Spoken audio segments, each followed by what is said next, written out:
একবার মুসা আলাইহিস সালামের সময় বৃষ্টি হচ্ছিল না, বহুদিন ধরে বৃষ্টি নাই। হাজার হাজার মানুষ মুসা আলাইহিস সালামের কাছে এসে কান্নাকাটি করলো যে আপনি তো সরাসরি আল্লাহর সঙ্গে কথা বলতে পারেন, আল্লাহরে কর না কেন, বৃষ্টি বন্ধ করে দিল। হাজার হাজার মানুষের সামনে নিয়ে মুসা আলাইহিস সালাম বলেন, আল্লাহ তোমার বান্দারা পাপী হতে পারে, কিন্তু তোমার দয়ার তো শেষ নাই। তুমি ইচ্ছা করলে বৃষ্টি দিবার পারো, বৃষ্টি বন্ধ রাখছো কেন? এখানে দরুদ শরীফ পড়লেন, সঙ্গে সঙ্গে একদল ফেরেশতা এই দরুদগুলো রাসূলের রওজা মোবারকে জমা দিয়ে দিল। আমরা সবাই রওজার পাশে যাবার নাও পারতে পারি, ঠিক কিনা বলেন? সবার ভাগ্য কি হবে? কিন্তু আমরা যে দরুদ পড়লাম, এই দরুদগুলো রাসূলের রওজা মোবারকে পৌঁছে দেওয়া হলো। হাসরের ময়দানে আল্লাহ যখন আমাদের বিচার করার পরে নেকি আর পাপ ওজন করবে, দেখা যাবে নেকির চাইতে পাপ অনেক বেশি। নেকির চাইতে পাপ যদি বেশি হয় তাহলে ঠিকানা কি হবে? জোরে বলেন। মনে করেন আমরা সবাই জাহান্নামী, মন খারাপ হলো? যদি বলতাম মনে করেন আমরা সবাই জান্নাতি, তাহলে মন ভালো। জাহান্নামের কথা শুনলে যদি মন খারাপ হয়, বুঝতে হবে তার ঈমান আছে। আর জাহান্নামের কথা শুনলে যার মনে কিছুই হয় না, কিসের জান্নাত জাহান্নাম, বুঝবেন সে ব্যক্তি পুরোপুরি বেঈমান। আমরা কি জান্নাত দেখছি নাকি? আমরা কি জাহান্নাম দেখছি? বর্তমানে আমাদের যে চাল চরিত্র, আমাদের নেকির চাইতে পাপই বেশি হবে।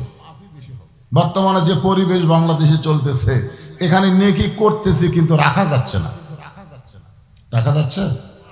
সবসময় শুধু পাপ আর পাপ। পাপ যখন বেশি হবে তখন আল্লাহ তাআলা জাহান্নামের রায় দিবেন। জাহান্নামের ফেরেশতা আমাদেরকে ধাক্কায় ধাক্কায় যখন জাহান্নামের দিকে নিয়ে যাবে, এমন সময় আমাদের নবী আমাদের উকিল হবে। এখানে একজন উকিল বসে আছে, আছেন আমার মুখতার, আছেন আমার বারিস্টার, সেই বিচারের হাইকোর্টেতে তিনি আমায় করবেন পার, আমি পাপী রাসূল জাবিন্দার। আপনারা আয়াতুল কুরসি পারেন? আয়াতুল কুরসি পারেন না? জীবনের প্রথম শুনলেন নাকি? আয়াতুল কুরসির মধ্যে বলা হয়েছে, মানজাল্লাযী ইয়াশফা ইনদাহু ইল্লা বিইজনিহি। আল্লাহর সামনে সেদিন সুপারিশ করার কেউ থাকবে না, শুধু একজনকে আল্লাহ পাওয়ার দিবেন, ভাগ্যগুণী তিনি হলেন আমাদের নবী। কত বড় সৌভাগ্য আমাদের! আল্লাহর নবী গুনাহগার উম্মতের সামনে দাঁড়ায়া যাবেন, যাকে জাহান্নামে ধাক্কায় ধাক্কায় জাহান্নামে নিয়ে যাচ্ছে, নবী তার সামনে দাঁড়াবেন।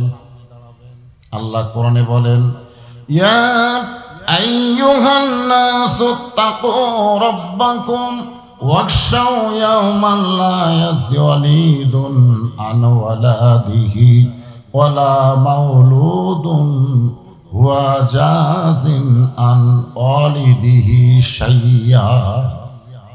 সেই কঠিন মুসিবতের সময় সন্তান তার পিতাকে চিনবে না, পিতা তার সন্তানকে চিনবে না, এমনকি সবচাইতে দরদি মা সেও সন্তানের পরিচয় দিবে না। সেই কঠিন হাসরের ময়দানে আমাদের নবী আমাদের সামনে দাঁড়িয়ে যাবেন। সুবহানাল্লাহ বলেন। জাহান্নামের ফেরেশতা বলবেন, আপনি কে গো? যাকে আমরা ধাক্কায় ধাক্কায় জাহান্নামে নিয়ে যাচ্ছি, আপনি তার সামনে দাঁড়ালেন। আল্লাহর নবী ফেরেশতাদের কথায় কোনো উত্তর দিবেন না, কোনোই উত্তর দিবেন না। তখন আল্লাহ জিবরাইলকে বলবেন, যাও জিবরাইল, আমার নবীর কাছে গিয়ে খবর দাও, নেকি আর পাপ ওজন করে নেকির চাইতে পাপ বেশি হয়ে গেছে, এই কারণে আমি আল্লাহ তাকে জাহান্নামের রায় দিয়েছি, তার সামনে দাঁড়ায় কোনো লাভ নাই। ফেরেশতা জিবরাইল এসে হাসরের ময়দানে নবীকে সালাম দিবেন, আসসালামু আলাইকা ইয়া রাসূলুল্লাহ। নবী সালামের উত্তর দিবেন না। ফেরেশতা জিবরাইল আবার সালাম দিবেন, নবী সালামের উত্তর দিবেন না। তৃতীয়বার যখন জিব্রাইল সালাম দিতে যাবে, এমন সময় আল্লাহ নবী বলবেন, জিব্রাইল খালি সালাম দাও, শুদ্ধ করে সালাম দিতে পারো না? খালি সালাম দিলে হবে না তো, সালামটারও সাইজ আছে, যেরকম আছে না নাই? কেউ যদি বলে আসসালামু আলাইকুম, বাংলাদেশের অনেক নেতা আছে তারা শুদ্ধ করে সুন্দর করে সালামটাও দিতে পারে, বিসমিল্লাহির রহমানির রহিমটাও সুন্দর করে বলতে পারে না। এরকম নেতা আছে না নাই? প্রধানমন্ত্রী বলে কোনো ভাষণ দেওয়া লাগবে না, কেন ছক্কা মারলি হলো। শোনেন, সর্বপ্রথম এই সালামটার গুরুত্ব দেওয়া হয়েছে। সালাম, এক সালামই পারে মানুষকে শান্তির দুয়ারে পৌঁছে দিতে। জোরে কোন সুবহানাল্লাহ।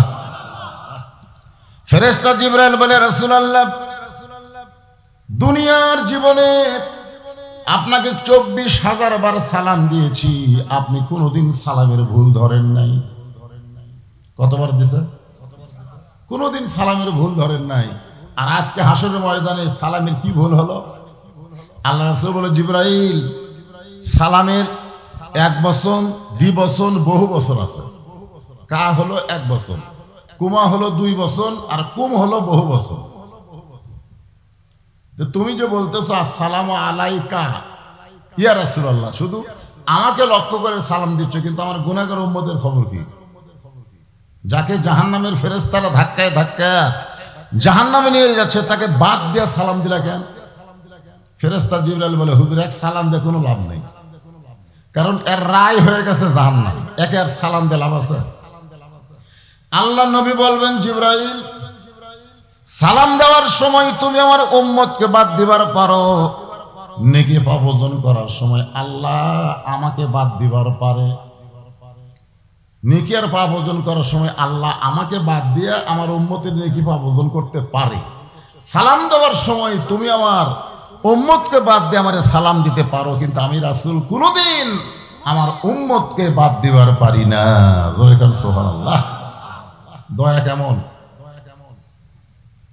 সঙ্গে সঙ্গে আল্লাহ বলবেন, জিবরাইল, আমার দোস্তকে বলো তার উম্মতের ব্যাপারে কি করতে চায়। ফেরেশতা জিবরাইল বলে, হুজুর, আপনি কি করবেন? আল্লাহ রাসূল বললেন, আমার উম্মতের ব্যাপারে আমি আল্লাহর কাছে আবার আপিল করলাম। আপিল বোঝেন? আপিল বোঝেন আপনারা?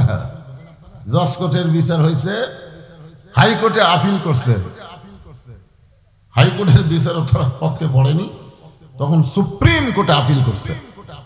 তো আল্লাহ বিচার করছেন নেকির চাইতে পাপ বেশি। সেই জায়গায় নবী আবার আপিল করলে আল্লাহ খুশি হয়ে বলবেন, আপনার উম্মতের ব্যাপারে আপনার আপিলকে আমি গ্রহণ করলাম। ধরে কোন সুবহানাল্লাহ। সঙ্গে সঙ্গে নবী আমাদেরকে ধরে আবার মিজানের কাছে নিয়ে যাবেন। নেকি আর পাপ ওজন করার পরে দেখা যাবে নেকির চাইতে পাপ বেশি। আল্লাহ বলবেন, হাবিব, আপিল করে লাভটা কি হলো? নেকির চাইতে পাপ যে বেশি হয়ে গেল। আল্লাহর নবী সঙ্গে সঙ্গে জামার আস্তিনের মধ্যে হাতটা ঢুকাইয়া দিয়ে কি যেন বের করে নেকির পাল্লায় দিবেন। সঙ্গে সঙ্গে নেকির পাল্লার ওজন বেশি হবে। আল্লাহ বলবেন, হাবিব, আপনি কি দিলেন যার কারণে নেকির পাল্লার ওজন বেড়ে গেল? রাসূল বলবেন, আল্লাহ, ওই হারিয়ে গাছের মাহফিল থেকে আমি নবীর প্রতি মহব্বতের দরুদ শরীফ পাঠ করেছিল, সেই দরুদের নেকি রওজা মোবারকে আমার কাছে জমা ছিল, এই দরুদের নেকি গুলো নেকির পাল্লায় দিয়ে দিলাম। আপনারা কি মনে করছেন এই দরুদের দাম নেই? যে এটা আপনার কান্দের ফেরেশতা লিখতে পারবে না। কান্দের ফেরেশতা, 2 কান্দের দূরে ফেরেশতা আছে না নাই? এই যে জিকির করলেন, জিকিরের নেকি লিখবে। নামাজ আদায় করেন, নামাজের নেকি লিখবে। দান সদকা করেন, তার নেকি লিখবে। কিন্তু দরুদ শরীফ এইটা আপনি পাঠ করলে কান্দের ফেরেশতার কোনো ক্ষমতাই নেই। এটা বহন করে একদল ফেরেশতা নবী রওজা মোবারকে পৌঁছে দিবে। এখন আপনারা বলেন, সেই দরুদের দাম আছে না নাই? তাহলে নবীর নাম শোনার পরে মুখ বন্ধ করে থাকলেন কেন? যখনই নবীর নাম শুনবো সঙ্গে সঙ্গে বলবো সাল্লাল্লাহু আলাইহি ওয়াসাল্লাম।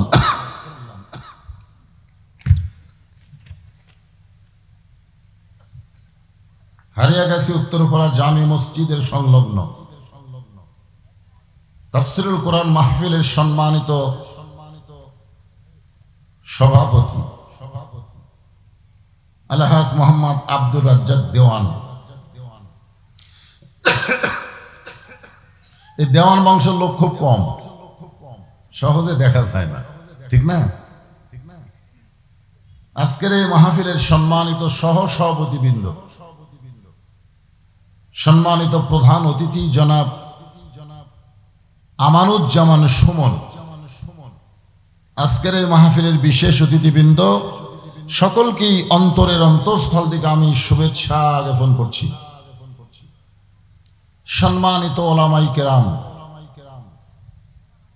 আপনাদের মাঝে মাঝে যে সমস্ত আলেম ওলামা বসে আছেন, মঞ্চে উপবিষ্ট আছেন, মাগরিবের নামাজের পর থেকে রাত্রি 10:30 পর্যন্ত কোরআন হাদিসের আলোকে অত্যন্ত গুরুত্বপূর্ণ আলোচনা করে যেনারা শোনালেন, আলেম ওলামা সহ আজকের মাহফিলের বক্তাগণকে অন্তরের অন্তঃস্থল থেকে আমি শুভেচ্ছা জ্ঞাপন করছি। এই মুহূর্তে আমার সামনে যারা বসে আছেন, আপনারা কে? আসলে প্রত্যেকটা লোকের একটা পরিচয় আছে না নাই? যদি আপনাদেরকে জিজ্ঞাসা করে আপনার পরিচয় কি, আপনারা কে? এই মুহূর্তে এমন একটা জায়গায় আল্লাহ আপনাদেরকে কবুল করেছে, যে জায়গা হলো জান্নাতের বাগান। কেবলমাত্র জান্নাতি মানুষ যারা জান্নাতের বাগানে বসার সুযোগ পায় তারা। সুবহানাল্লাহ কোন না? আরে আপনি কি মনে করছেন যে আপনার ইচ্ছায় আপনি এখানে বসেছেন? আল্লাহ কোরআন কারিমে বলেন, মা আসাবাকা মিন হাসানাতিন ফামিনাল্লাহ। বান্দা বান্দির দ্বারা যখন কোনো ভালো কাজ হয়, এই কাজ বান্দা বান্দি করে না, বরং আল্লাহ করায়। আপনার বলেন তো, কোরআনের মাহফিলে বসা ভালো কাজ না খারাপ কাজ? তাহলে এই কাজ কে করালো? যে আল্লাহ দয়া করে রহম করে আজকের এই জান্নাতের বাগানে আমার সামনে যিনাদেরকে কবুল করেছেন, আমি আমার অন্তরের অন্তঃস্থল থেকে আপনাদের সবাইকে শুভেচ্ছা জ্ঞাপন করছি। সম্মানিত মা বোনেরা, পর্দার অন্তরালে বসে বসে যিনারা আলোচনা শুনতেছেন, আমি তাদেরকেও শ্রদ্ধা জ্ঞাপন করি। এই মুহূর্তে জানতে চাচ্ছি আপনারা কেমন আছেন? খুব তাপদাহ, তীব্র গরম চলতেছে। অনেকদিন হলে বৃষ্টি হয় নাই। গোটা বাংলাদেশের অনেক জায়গায় বৃষ্টির জন্য নামাজ পড়া হচ্ছে। এখানেও ঘোষণা শুনলেন আগামীকাল সকাল 10টায় নামাজ পড়া হবে। বৃষ্টি চাইতে হবে কার কাছে? এই বৃষ্টি নিয়ে একটা হাদিস আছে। একবার মুসা আলাইহিস সালামের সময় বৃষ্টি হচ্ছিল না, বহুদিন ধরে বৃষ্টি নাই। হাজার হাজার মানুষ মুসা আলাইহিস সালামের কাছে এসে কান্নাকাটি করলো যে আপনি তো সরাসরি আল্লাহর সঙ্গে কথা বলতে পারেন, আল্লাহরে কর না কেন? বৃষ্টি বন্ধ করে দিল। হাজার হাজার মানুষের সামনে নিয়ে মুসা আলাইহিস সালাম বলেন, আল্লাহ, তোমার বান্দারা পাপী হতে পারে, কিন্তু তোমার দয়ার তো শেষ নাই। তুমি ইচ্ছা করলে বৃষ্টি দিবার পারো, বৃষ্টি বন্ধ রাখছো কেন? আল্লাহ পাক মুসা আলাইহিস সালামকে বললেন যে বৃষ্টি এখনই দেওয়া হবে, কিন্তু এই সমস্ত মানুষের মধ্যে একটা পাপী লোক বসে আছে, জিনা করছে, মদ পান করছে, মানুষ খুন করছে। দুনিয়ার এমন কোনো পাপ নাই এই পাপ লোকটা করেনি। এই পাপী লোক যতক্ষণ এই মাহফিলে থাকবে ততক্ষণ আল্লাহর বৃষ্টি হবে না। ওরে মাহফিল থেকে তাড়িয়ে দাও, বের করে দাও, তাহলেই বৃষ্টি আমি আল্লাহ দিব। মুসা আলাইহিস সালাম তো চিৎকার করে বললেন যে হাজার হাজার মানুষের মধ্যে পাপী কে? সেই লোকটা মাহফিল থেকে চলে যাও, আল্লাহ বৃষ্টি দিবে। যে পাপী সে বুঝতে পারছে যে আমি পাপী, কিন্তু আমি যদি এখন উঠে যাই তাহলে তো জনগণ বুঝতে পারবে এই পাপী লোক। লোকটা চোখের পানি নিয়ে বলে, মাবুদ, আজকে 60 বছর ধরে তুমি আমার পাপকে গোপন করলে। তোমার এক নাম হলো সাত্তার, তুমি গোপনকারী। আমি যে পাপী এইটা এখনো পর্যন্ত তুমি প্রকাশ করো নাই। আজকে তোমার আসমানের বৃষ্টি দেওয়ার কারণে আমি পাপীকে তুমি মাহফিল ত্যাগ করে যেতে বলছো, হাজার হাজার মানুষের সামনে যদি আমি উঠে যাই, আল্লাহ আমি যতই গুনাহগার হই না কেন, আমি তো তোমার বান্দা, আল্লাহ তুমি কি আমারে মাফ করবা না? চোখের পানি নিয়ে বলতেছি, সেই পাপগুলো আমি জীবনে করেছি, এই মুহূর্ত থেকে আর পাপ করব না। সঙ্গে সঙ্গে বৃষ্টি শুরু হয়ে গেল, বৃষ্টি শুরু হয়ে গেল। মুসা আলাইহিস সালাম বললেন, আল্লাহ কেউ তো উঠলো না, তারপরে বৃষ্টি দিয়ে রাখেন। বলে, যার জন্য বৃষ্টি বন্ধ ছিল তার কারণেই বৃষ্টি দেওয়া হলো।